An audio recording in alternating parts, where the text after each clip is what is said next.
welcome to Mindfulness of Doom, a weekly podcast about life, peaceful living, and existential dread. You're not lost. Everyone's faking it, and the purpose of life is, enjoy the show. Welcome to episode 3 of the Mindfulness of Doom podcast. If you're joining us today, thank you for being here. And if you missed episodes 1 and 2, well, we're not going to hold it against you.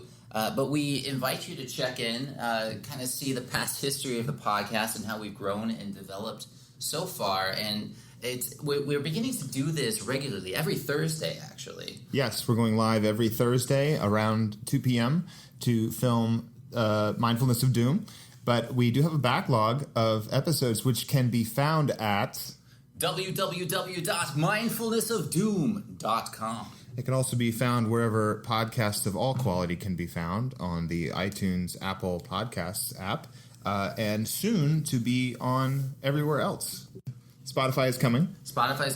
We are waiting to hear back from TuneIn, iHeartRadio, and several others. So hang in there. If you use those platforms and you want to listen to us through your mobile device, you can, as soon as the podcast is approved. But for now, we are on Apple iTunes. You can find us through the podcast app, whether you have an Apple device or an Android device. Those are both available to you, and you can always find the episodes right there on the front page of our website. Excellent. So shall we get right to it? Let's get right to it. I think the end is coming. Well, I think the apocalypse is somewhere in our future.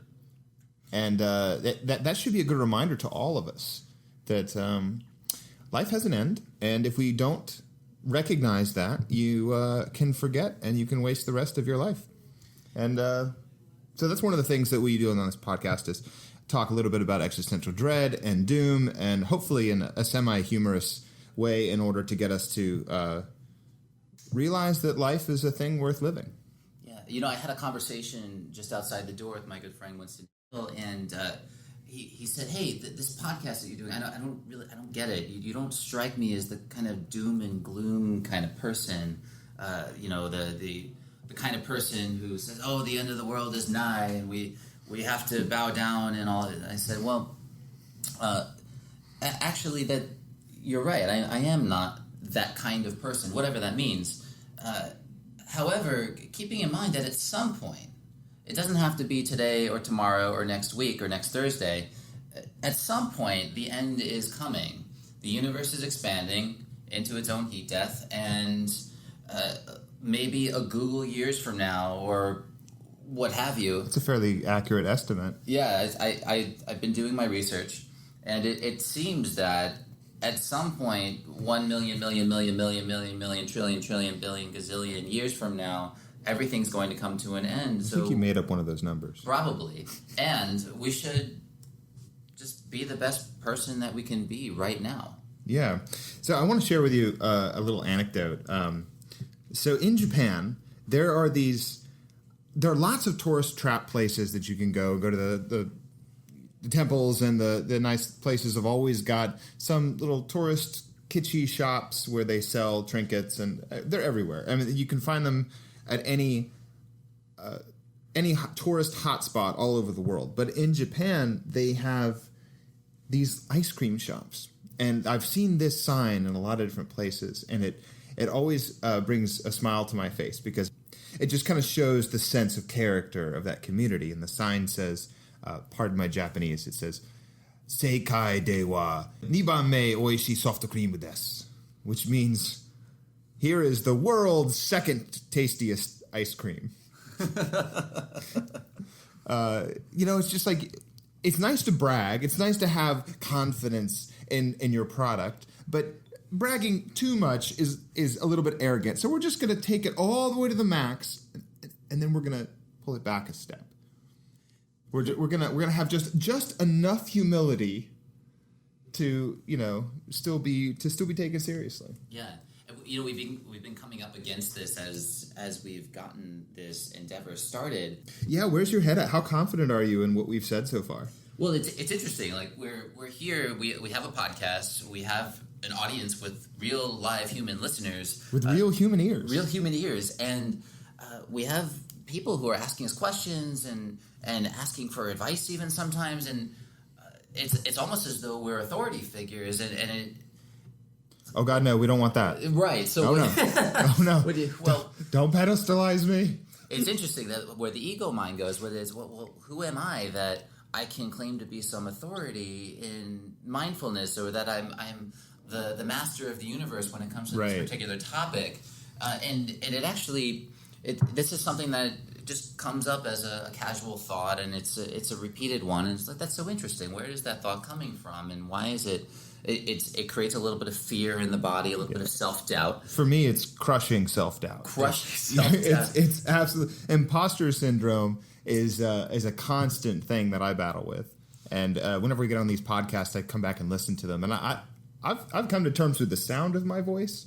It's the content of what I say that really gets to me later when I'm listening back and going, ooh, that's not really how I wanted to present it. But, you can't get too self-conscious. Right. Because then it holds you back. And there's a difference between perfectionism, which is what most of us are actually afraid of when we begin something new, and imperfect action, which is exactly what we could all use to accomplish the things that we want to accomplish. One of my favorite YouTubers is a guy named Zay Frank, and he has a saying in one of his episodes called An Invocation for Beginnings.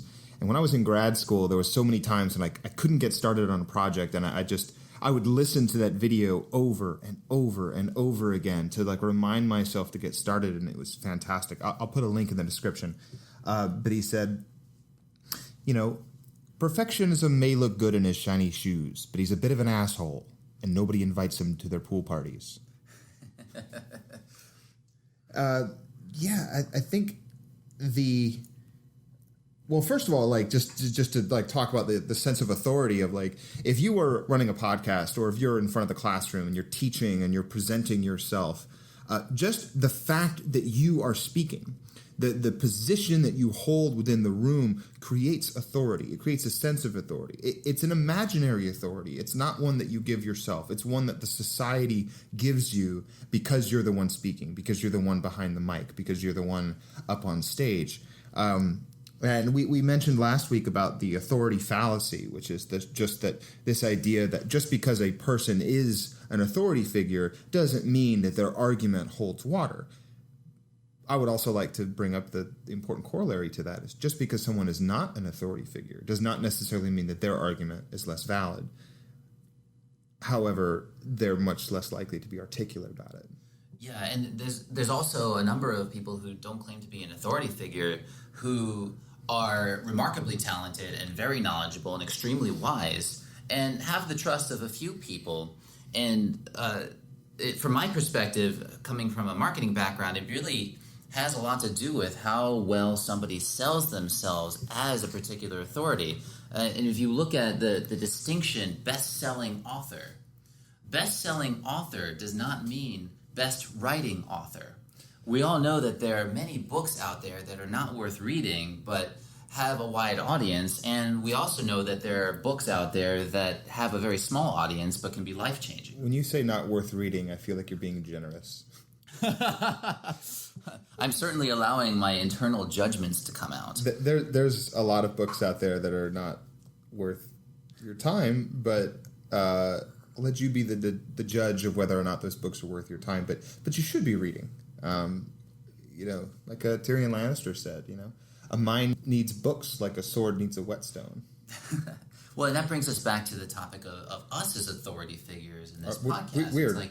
Are we authority figures? Are we? Both of us are teachers. You teach mindfulness. I teach meditation and martial arts. And we both teach in an academic environment, going to community colleges and state colleges and teaching lectures. And so in that sense, when we prepare for a lesson, we're pulling the appropriate information from all the right sources and trying to present a coherent narrative to help students understand. But when we do the podcast, it's, oh my God, the end is coming. freak out, which really isn't our intention. Our intention here is to have casual conversations about mindfulness, and through a looking at it from the lens of constant reminders, reminding yourself that you don't have infinite time. And a lot of times we forget that we forget what we're doing. We get too caught up in our own narrative, and it's important to take a step back and remind yourself of those things.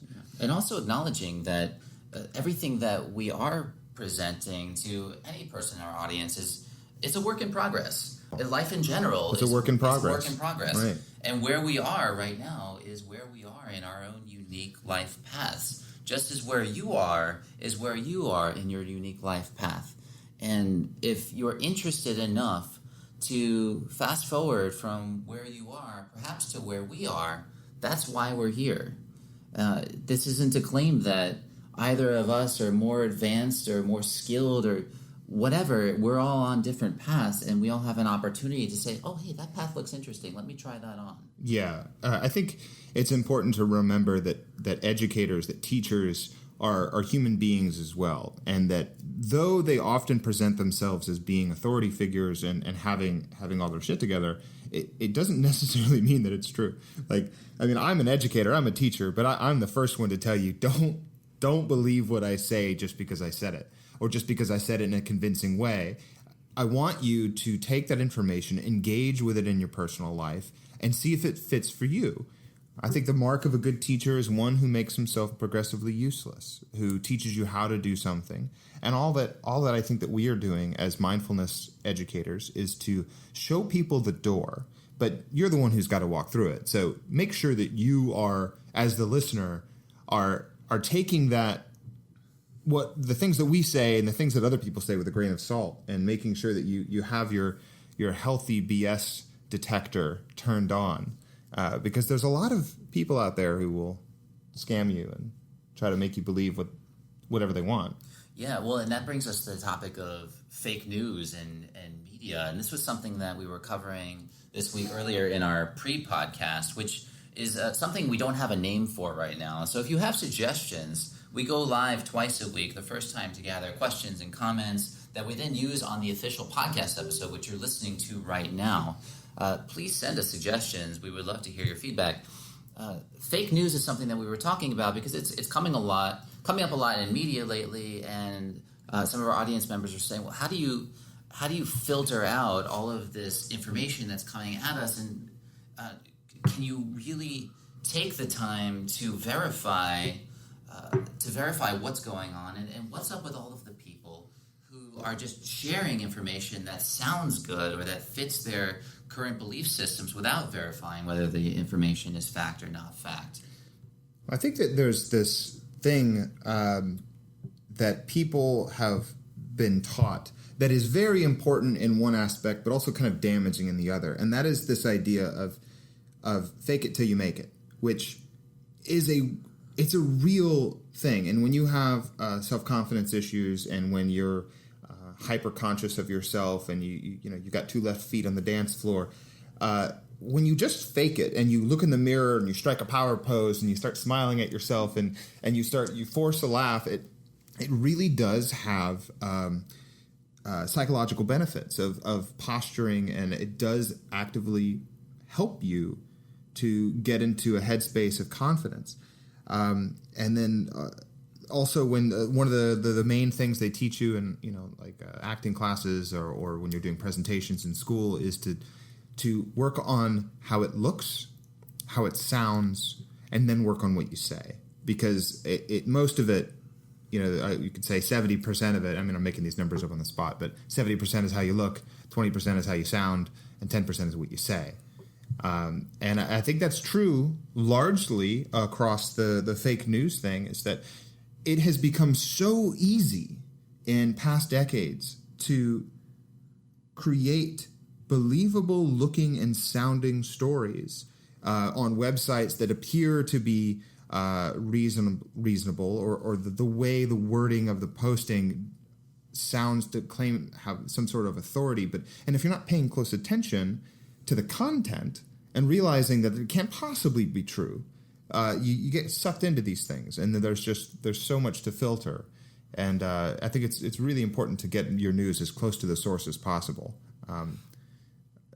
Generally in a written form, if possible, because when someone writes something down, it takes a lot more effort.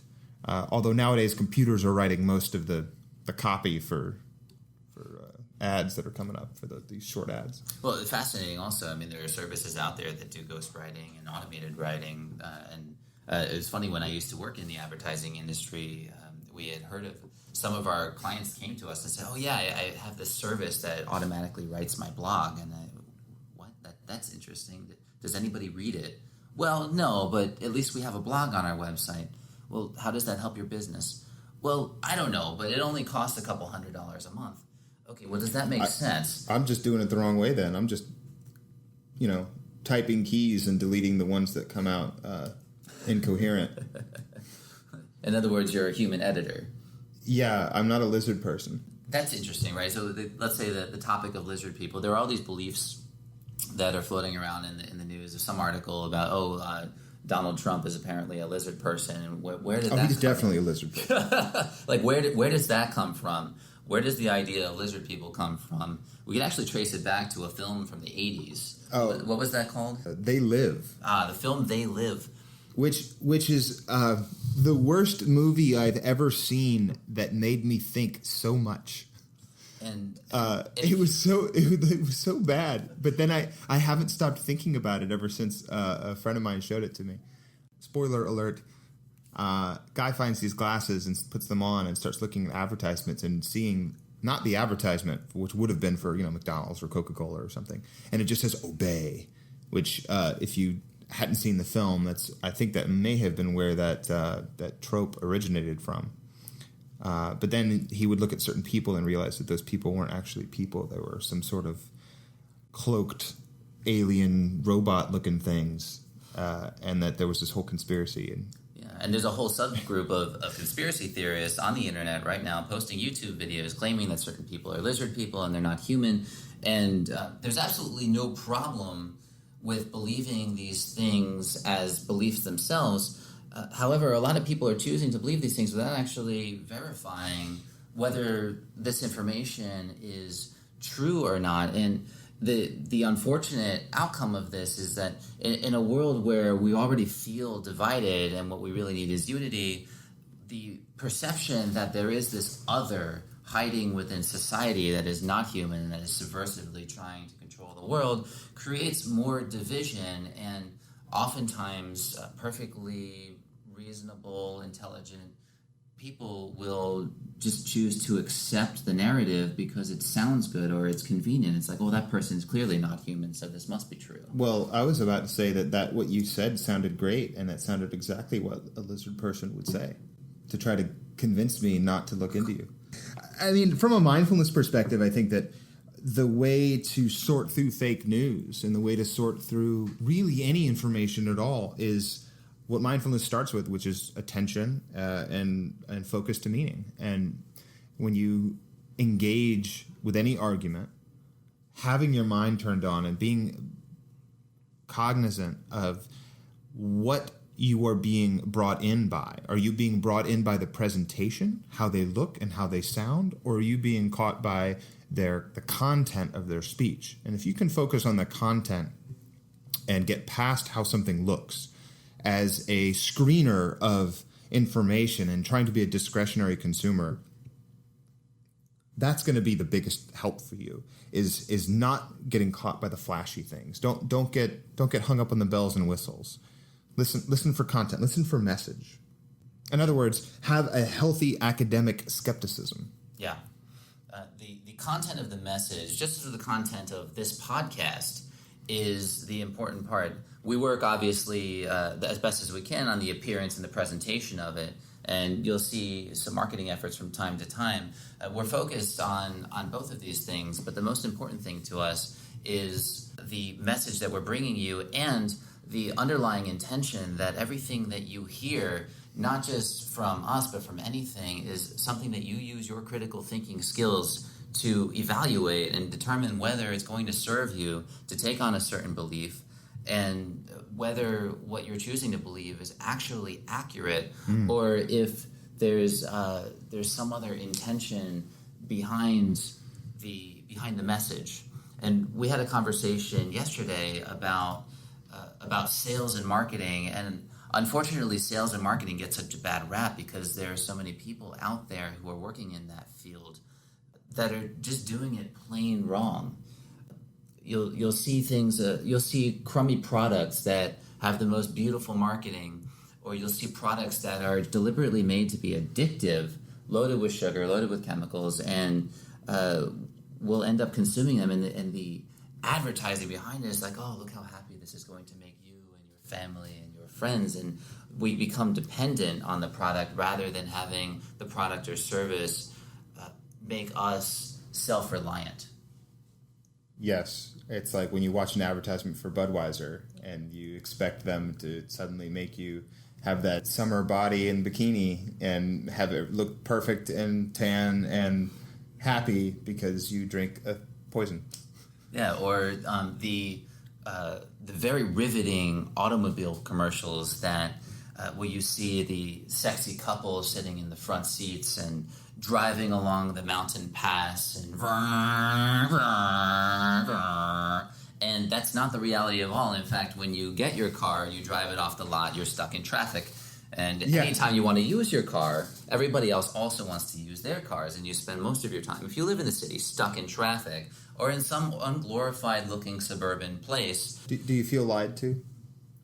No, I don't. I used to. I feel lied to. I used to feel that I was a victim of subversive advertising techniques until I realized that I have the power to determine what I believe to be true and to hold that against any information that's coming in toward me. So what do you think about people who are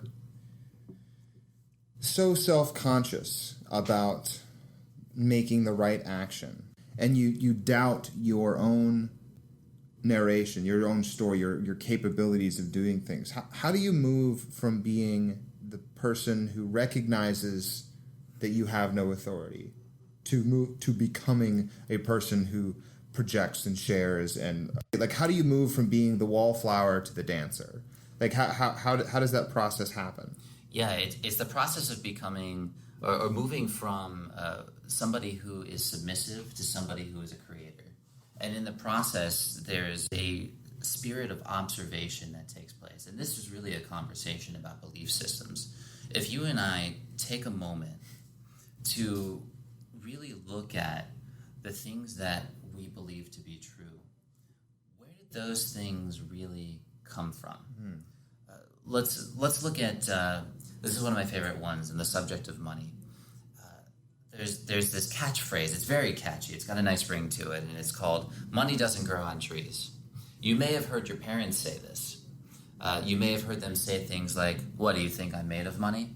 Or you may have heard them say things like, "Oh, you have to work hard to be successful." You may have heard things like this, and you may be listening right now and say, "Well, yeah, that kind of rings true to me." Yeah. Well, did you make that up?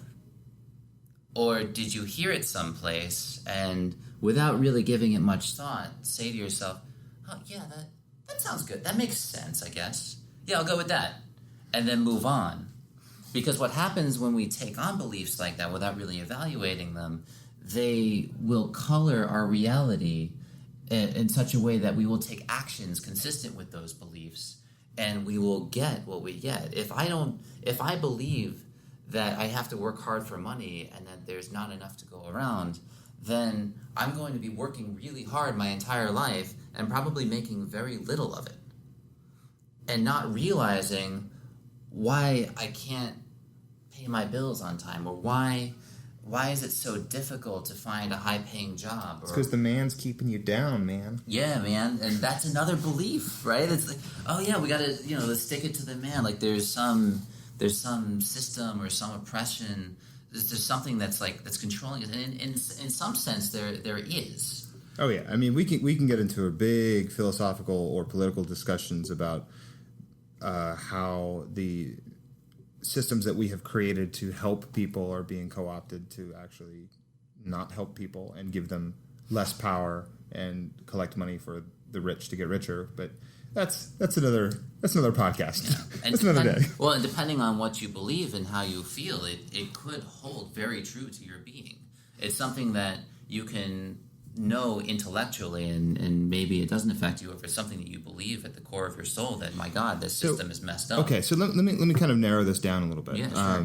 because it seems that we've gotten a bit broad here. So my thought is, there are those times when even though, like, when I'm sitting on the cushion, rather, when I'm teaching a class, I feel confident and I'm guiding the lesson well. But then when I immediately get off the mat, I'm back to being hypercritical, and I have this thought in my head where being self-aware is a good thing, but being self-conscious is a bad thing. And what are your thoughts on that? On the differences between self-consciousness and self-awareness, and like, where do you draw that line between like, hey, I'm the person on the sidelines watching all the dancers, which I have always been. Mm-hmm. I've always been the person to watch everyone else doing their thing, and I enjoy the watching. But occasionally when I find myself actually out on the dance floor, I feel awkward and I can't let go, and I think about it too much. But occasionally, perhaps with the aid of inebriating beverages, you let loose and you have fun, and you dance in front of the mirror at your house in your bathroom, and you have a great time. Are you wearing clothes? Currently, yes. Okay. While you're dancing in front of the mirror in your bathroom? Hey man, that's a personal question. We're going deep here, man. This is mindfulness of doom. We don't mess around. Yeah, I get what you're saying. Fun fact, my last name in Japanese sounds remarkably like the word for naked. Really? It does. Haraka. They don't have R's at the end of their syllables, so heartacre becomes hadaka, which means naked. So I'm for like 4 years when I was teaching kids classes, I'd be teach the first day of class, I'd be like, "Hey kids, nice to meet you. I'm Mr. Naked." But when you say it in Japanese, you don't say Mr. to yourself, so you just say, like, "Oh, I'm Corey." You say, "I'm naked." I'm naked. Yeah, like, "Hey, it's nice to meet you. I'm naked." And then of course, on a podcast, when you hear that and you don't see me wearing clothes, it's not as funny. But like for a bunch of 7 to 12-year-olds, and you're being all animated and funny, and they think, "Oh, funny foreigner, he's naked." It was like the funniest thing. I loved that joke, and I don't get to use it much anymore, like, because I don't work with kids as much, and they're the best. Yeah. Going back to your question regarding the distinction between self-consciousness and self-awareness, I'm going to use doom here as a tool to come to our aid in this situation. There's something that I really want. I look at the dance floor, man, that looks like it's so much fun. And when I imagine myself going out there and just being free and liberated and being present and laughing with people and being joyful, and there also comes a thought of, well, if you go out there, people are going to be watching you. And when they're watching you, they're going to be thinking things about you, and then they're going to judge you, and they might say things to other people, and what if you mess up, and what if you look bad, and all of that. And when we think about self-consciousness, I suppose when you get into mindfulness and spirituality, that there's a general connotation that consciousness is a good thing, but in our cultural context, we use the term self-consciousness to describe a feeling of being keenly aware of all of the negativity that is coming up within us and allowing it to affect our being, so to speak. And we can use mindfulness and the urgency that the world is going to end to say, you know what? If I don't do this, if I don't have that experience, I'm going to be missing out on a key experience in my life. And I can use the tool of observation to notice the thoughts that are coming up in my awareness that aren't mine. They're automatic. They're there, and they're like, hey, you're going to mess up. You're not going to look good. People are going to laugh at you, and all this stuff I notice is automatic. And then those thoughts are going to trigger fear within my body. I'm going to feel it as a sensation in my body. And I'll notice it and I'll say, oh, that's interesting. I'm having these weird thoughts and I'm having this fear. Does that mean that I should not do it? Or is that just my survival mechanism trying to keep me safe from the criticism of others? And do I really have control over the criticism of others? The short answer to that is no, I don't. People are going to think what they're going to think, and they're going to say what they're going to say. And why not go and take the imperfect action? Because at least I'm the one who became the dancer. Instead of sitting back and watching and waiting for the perfect opportunity, I can say that I did it, and I had the experience, and I know what it's like. It reminds me of a sense of scale with your perspective. If your perspective is large enough, you can really take the morality out of these things, and it just doesn't become an issue. Well, not really morality, just the should I, shouldn't I question, the self-doubt. Like if you think about it like this, you think about it, you are a part of the universe. All of the atoms in your body were forged in an exploding star 5 billion years ago, and like all the planets and the sun, they all come from the same place, most of it. I mean, there may have been some from other stars, but point is, we know how those atoms were made. We know that they exist and they are part of the universe, and they have come together for a brief and very limited time to form you. And that moment is so brief, and you have consciousness during that moment, and you have you are the universe looking back at itself. And if you look at it from that scale, you are totally a part of the universe. You are not separate from it. There's nothing that you can do or think or say that is not in accordance with the universe. You could do anything, and that is the right thing to do, because you are not separate from everyone else. There is no the physical matter that makes you up is not separatable. And it's composed of 99.99999% space anywhere. There's no solid boundary between you and anything else. When I am holding this teacup, for those of you who are watching live, I am holding the teacup, yes, linguistically, but quite literally, the atoms of my forefingers are not actually making contact with the glass of the teacup. Right. So you have these perceptions of what's going on around you, but if you become hyper-aware and self-critical, you start to hold yourself back from thinking that, oh, I don't want to make a mistake. Oh, I don't want to say the wrong thing. Oh, I don't want to make a podcast because I can't, clarify my language with enough accuracy to get the point across that I actually want to make. But or I don't feel like an authority figure enough to be able to teach somebody something that I know and that in practice I know I'm pretty good at, that maybe if I taught it could be valuable, but I don't have the confidence in myself to be able to deliver in a way that would be satisfying to me. So I'll bring up a phrase that you said to me in conversation earlier, which is that there's a difference between cerebral self-doubt and fear-based self-doubt. Now, this is a very useful distinction because we're going to come up against self-doubt in almost every situation when we're trying something new or we're about to impart some knowledge, wisdom, or information to somebody else as an authority figure.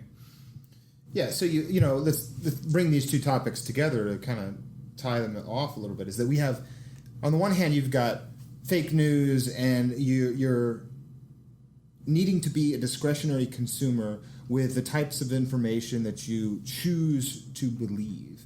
And you need a cerebral form of self-doubt to pick apart those things and to compare them with your experience of the world and whether or not you see validity there.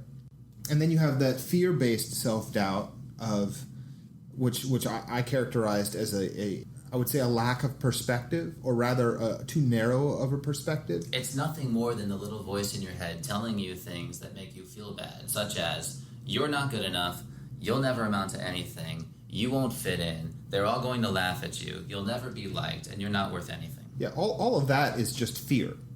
It really is just fear of putting yourself out there. It's fear of embarrassment. It's fear of something bad happening.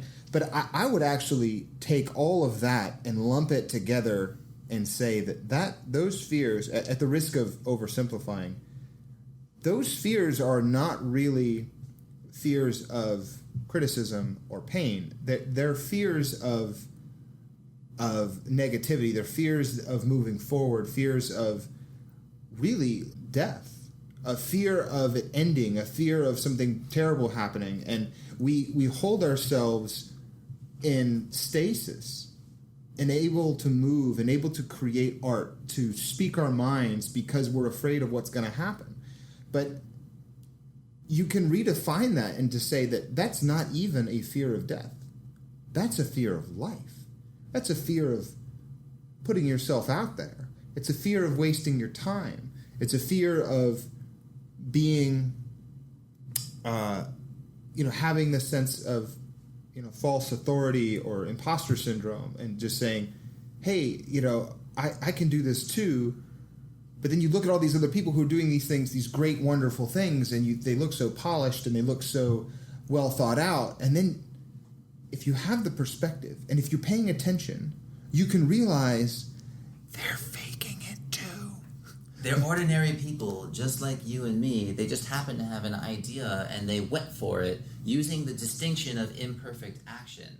And the fear of taking action is a fear of death in a way. It's the ego mind's fear that the identity that it has crafted about you is about to be torn apart and will no longer exist in the same way. And so it tries really hard to keep that sense of self that most of us haven't consciously created anyway intact. Yes. And to be honest, I mean, if I can drastically oversimplify the nature of our podcast for a moment, is to say that that's really why we're here. We're here to remind you not to fear the end, not to fear doom or death. That's not really our point. That's not really our message. Our message is, don't be afraid of life. Go live it. It's out there for you to take. It's out there for you to enjoy. But it is limited. And time is something that you can't control. And you're bound to it. And you have a limited amount of it. And all we really want to do is help you to live, to be not better, just more of what you already are. Yeah. And for us, it's the same thing. We do this because it's a reminder to us to live and to be in integrity with what we commit to and to grow ourselves and to be of the highest service that we can be on our place in our individual paths. And here we are creating community together around our own personal growth. We should now thank our sponsors for the show. We have real fake sponsors for the show. We don't have real sponsors yet, but if you would like to sponsor us, you can reach out to us at www.mindfulnessofdoom.com and find us through our contact information there.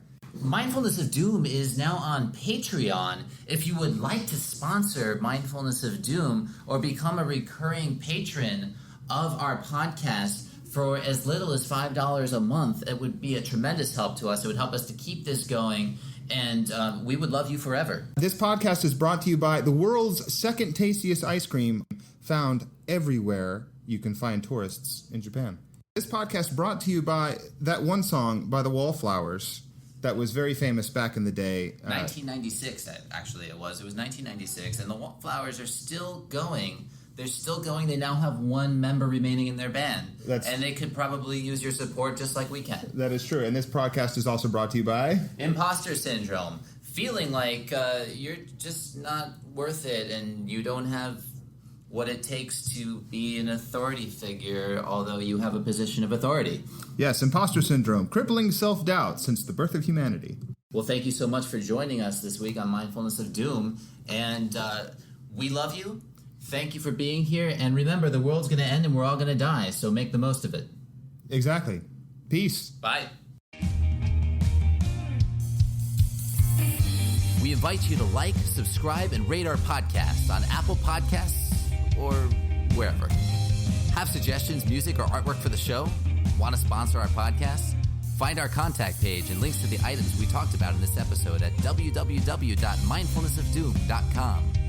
Become a supporter of our podcast at patreon.com/mindfulnessofdoom and get access to exclusive content that's not on the show. This podcast is recorded in Miami, Florida. It is written, recorded, and edited by Brian Lemmerman and Corey Hardacre. Our music is provided by Pallet Town and Suitcase Music.